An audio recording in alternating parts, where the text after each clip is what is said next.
धारावीच्या निमित्तानं अर्धी मुंबई अदानींना दिली, ठाकरेंचा सत्ताधाऱ्यांवर आरोप।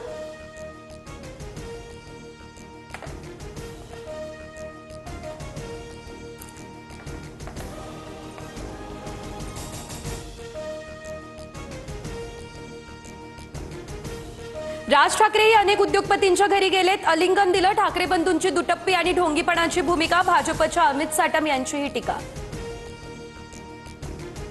मराठी आणि हिंदूंमध्ये फडणवीसांनी गफलत करू नये, फडणवीस हिंदू आहेत की नाही ते सांगावं। मुंबईमध्ये हिंदू महापौरवरून उद्धव ठाकरेंचा मुख्यमंत्र्यांना सवाल।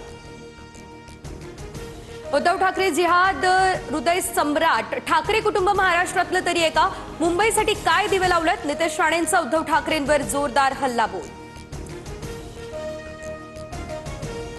मी सर्टिफाईड नागपूरकर, पण काही मुंबईतच म्हातारे झाले तरी विकास केला नाही, फडणवीसांचा ठाकरेंवर निशाणा। तर आम्ही डबल सर्टिफाईड मुंबईकर, मुंबईमध्ये संघर्ष करून म्हातारे झालो, राऊतांचं प्रत्युत्तर। आमच्या कुटुंबात कधीच अंतर नव्हतं, राजकीय मतभेद असतील मात्र कौटुंबिक संबंध चांगलेच, भविष्यात होणारा निर्णय राष्ट्रवादी कुटुंबातून असेल।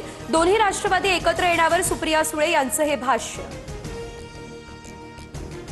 अर्थ खातं, क्रीडा खातं, अल्पसंख्याक खातं माझ्याकडे, तुम्ही काळजी करू नका, मी शब्दाचा पक्का, पॅनलला निवडून द्या। सांगलीच्या मिरजमधील प्रचार सभेतून अजित पवार यांची मतदारांना ही साथ। परळीमध्ये नगर परिषद निवडणुकीनंतर नवीन समीकरण, गटनेता निवडीत एमआयएम सोबत अजित पवारांची राष्ट्रवादी आणि शिंदेंच्या शिवसेनेची हातमिळवणी, नवी युती मुबारक म्हणत ठाकरेंच्या शिवसेनेचा जोरदार टोला। कोण एमआयएम? परळीमधील युतीवर एकनाथ शिंदेंचा उलट सवाल, शिंदे आमच्यासाठी गुस्ताख ए रसूल, कोणत्याही परिस्थितीत भाजप शिंदेंसोबत नाही, इम्तियाज जलील यांची भूमिका। रोज खा मटण, दाबा कमळाचं बटण, नांदेडमधील सभेत अशोक चव्हाणांचं वक्तव्य, चव्हाणांनी मतदारांची मटणापुरती किंमत केली, काँग्रेसच्या यशोमती ठाकरेंची टीका।